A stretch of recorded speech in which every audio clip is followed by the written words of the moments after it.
जय महाकाल दोस्तों, मेरा नाम है दीप्ति और आपका मेरे चैनल पर बहुत बहुत स्वागत है। आज मैं आपके साथ संपूर्ण पूजा विधि लेकर आई हूँ होली की, जो कि आपको कैसे करनी है और क्या शुभ मुहूर्त है होली दहन का। तो चलिए हमारे वीडियो को शुरू करते हैं। तो देखिए, सबसे पहले तो जहाँ पर आपको पूजन करना है, वैसे अगर आपके यहाँ पर मोहल्ले में कहीं पर भी होली का दहन होता है तो वहाँ जाकर भी आप पूजा कर सकते हैं, पर बहुत सारे लोगों के आसपास नहीं जलती है और उनके यहाँ जलाना बहुत शुभ होता है, इसलिए आप घर पर भी जला सकते हैं। तो जहाँ पर भी आपको पूजा करना है, आपका जो मुख है वो पूर्व की साइड होना चाहिए। इस तरीके से आप बैठकर पूजा कीजिए। तो हल्दी से लीप लेंगे पहले तो हम, आपके पास गोबर तो गोबर से भी लीप सकते हैं, और फिर हम चौक पूर लेंगे। मैंने यहाँ पर जो चौक पूरा है इसकी विधि भी मैंने पहले भी शेयर की थी, अगर आपने ना देखी तो अभी आप देख लीजिए। इस तरीके से चौक पूरिए। चौक का जो बाहरी वाला हिस्सा होता है वो डबल में होना चाहिए, इस बात का ध्यान रखें, नहीं तो जो चौक है वो अधूरा माना जाता है। हमारा चौक पूरने के बाद इसमें थोड़ी सी हम हल्दी और थोड़ा सा रोली डालेंगे, और हम चारों तरफ जो हमारा जहाँ पर हम अपना जो होली दहन करने वाले हैं उसके आसपास रंगोली से सजा लेंगे थोड़ा सा। तो थोड़ा सा अच्छा डेकोरेशन कर लें तो बहुत अच्छा लगता है पूजा में। तो मेरे पास रंगोली के कलर हैं, जो भी आपके पास रंगोली के कलर हो उनसे आप कुछ अच्छी सी आकृति बना लें, रंगोली की डिज़ाइन बना लें। मैं तो यहाँ बहुत ही छोटे रूप में रंगोली की डिज़ाइन बना रही हूँ, अगर आपको ऐसी अच्छी लगती है तो आप ऐसे ही बना सकते हैं। बहुत ही सरल है ये और बहुत जल्दी बनकर रेडी हो जाती है।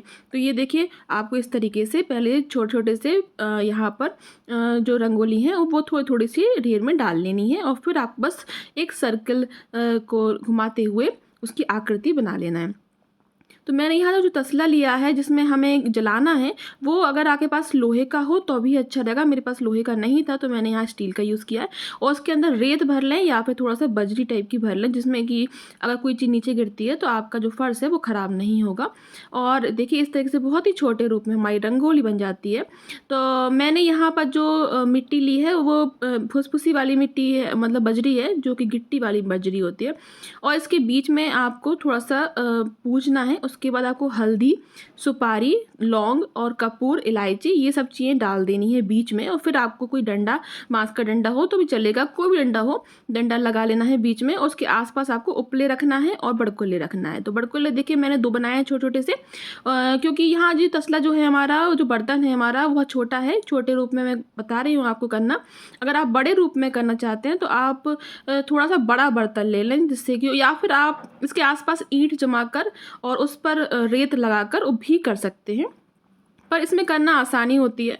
और जो पूरी पूजा की जो सामग्री है वो मैंने अपने लास्ट वीडियो में आपके साथ शेयर की थी, तो अगर आपने वो ना देखी हो तो आप देख लीजिएगा, तो आपके लिए सहूलियत होगी।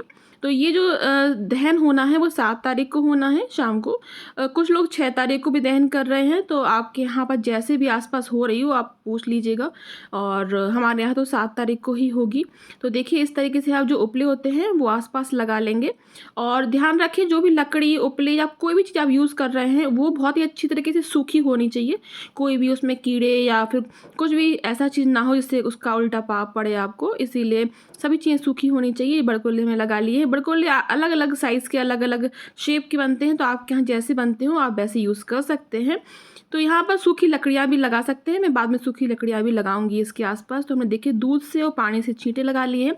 हमारा जो तसला है, जो हमारा बर्तन है, उसको भी हम पूज लेंगे, सभी जगह टीका लगा लेंगे हल्दी से, रोली से, और गुलाल छिड़केंगे। सभी चीज़ें जो हमने चढ़ाई हैं वो हम रखेंगे। देखिए, एक बात का विशेष ध्यान दीजिएगा, जो होली की पूजा होती है वो ठंडी ठंडी होती है, मतलब कि बिना जले में ही हमें पूजा करनी होती है। जलने के बाद कोई पूजा नहीं की जाती है। इसको हम पूजते हैं और फिर जिसको जला देते हैं। इसका मतलब होता है कि असत्य पर सत्य की जीत का प्रतीक होता है, और हमने अपने घर की सारी नेगेटिविटी को जला दिया है, हमने अपनी सारी बुराइयों को जला दिया है, और सारी चीज़ें अच्छी होंगी इसके बाद ही हम अपने भगवान से प्रार्थना करते हैं और कल्पना करते हैं। देखिए, सभी चीज़ें अच्छी होनी चाहिए, शुभ होनी चाहिए, आपका घर का वातावरण अच्छा होना चाहिए, वास्तु दोष आपके घर से हट जाना चाहिए। ये सभी जो कामनाएं हैं वो इन चीज़ों से पूरी होती है, खास करके जो हम होली का दहन करते हैं। तो यहाँ पर सारी चीज़ों का दहन करना है, सारी बुराइयों का, सारी नेगेटिविटी का, और अपने अंदर जितने भी आपके लिए आपको ऐसा लगता है कि आप में कुछ बुराई है या फिर आपके आसपास कहीं बुराइयां हैं, तो उन सबको आपको निगलेक्ट करते हुए यहाँ पर उसको जला देना है। तो ये देखिए मैंने फूलों की माला से और फूलों से सजा दिया है सब अच्छी तरह से। गुलाल वगैरह जो डालना है वो हम छिड़क देंगे। जहाँ पर आपने हलवा पूरी बनाई हो या फिर आपने कोई प्रसाद बनाया हो, गुजिया है, पपड़ी है, वो सभी चीज़ों का प्रसाद लगाएंगे। मैंने यहाँ पर बर्फ़ी का प्रसाद लगाया है अभी, और बताशा का प्रसाद लगाया है। फल भी रख देंगे, सुहाग का सामान चुनरी भी हम यहाँ अभी अर्पित कर देंगे। वे बाद में जब जलेगा हम सुहाग का सामान चुनरी और फल को नीचे रख लेंगे, और मिठाई को भी नीचे रख लेंगे। फिर आप यहाँ पर सभी जगह पर बांट सकते हैं उनको। तो यहाँ देखिए हवन सामग्री है, लौंग, कपूर, जनेऊ, सभी चीज़ें हम चढ़ा देंगे। और कलावा आप उतना ही एक बार में काटें जितना कि आपको बांधना है। हमारे यहाँ जो कलावा होता है वो जितने भी सदस्य होते हैं घर में उनकी साइज़ के हिसाब से नाप कर इसमें डाला जाता है। एक चीज़ और डाली जाती है जो होता है कि उपटन। आपको एक दिन जब आपकी जलना है उसी दिन आपको जो बेसन का मैंने पहले भी शेयर की थी, वो बेसन का और सभी चीज़ों से मिलाकर एक उपटन बनाए, पूरे शरीर पर लगाकर आप उसका एक इकट्ठा कर लें, और फिर उसको आपको पहले से रख के आना है। जब होलिका दहन करते हैं तो फिर वो जल जाता है, तो आपके शरीर में कोई भी रोग होगा तो उससे आपको मुक्ति मिलती है, रोगों से आपको मुक्ति मिलती है। कोई भी आपको स्किन से रिलेटेड कोई भी कभी भी कोई आपको जो तकलीफ़ होगी तो वो सब ठीक हो जाएगी। तो ये उपाय भी ज़रूर करके देखें। और इसका एक राख का उपाय भी है, वो मैंने आपके साथ शेयर किया था। तो देखिए मैंने कपूर, इलायची, लौंग सब चीज़ डाल दी है इसमें, और हम आरती कर लेंगे घी की बाती का, और हम पानी से आचमन कर देंगे। तो यहाँ हमारी जो पूजा है वो हो गई है, जो हमारी होली की पूजा होती है। हाथ जोड़कर हम प्रार्थना करेंगे, सिर रख कर पाँव छू लेंगे। और अब जो जो सामान हमारा लगता है कि जो हमें बाद में दान में देना है किसी को या खुद रखना है, उसको हटा लेंगे हम, और फिर हम इसको आग लगवाएंगे। इसको अग्नि जो लगाते हैं वो घर के जेंट्स लगाते हैं, आदमी लगाते हैं, इसीलिए मैंने अपने हस्बैंड से कहा तो वो यहाँ पर एक अग्नि कपूर में लगा रहे हैं, और फिर मैं इसकी शुरुआत कर दूंगी। तो लेडीज सारी तैयारी कर देती है, लेकिन जेंट्स को इसकी अग्नि का जो काम होता है वो जेंट्स ही करते हैं। तो इसके बाद देखिए मैंने जो डंडा जो लगाया था वो मैं हटा लूँगी। यहाँ मैंने धूप रखी है, मैंने धूप को जलाकर धूप रख लूँगी। थोड़ा सा मैंने जौ रखे हैं वो रख लेंगे।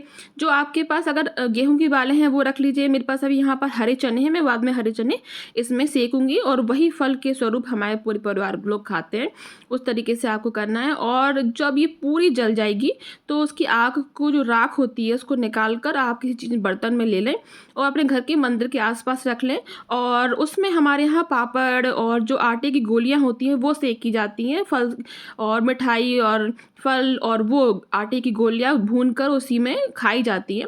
उसमें हम गर्म पानी का एक लोटा भी रख देते हैं, मतलब कि जो आग होती है, राख होती है, उसमें एक लोटा रख देते हैं गर्म पानी होने के लिए। फिर उससे हम सभी लोग अपने चेहरे का मुंह धोते हैं।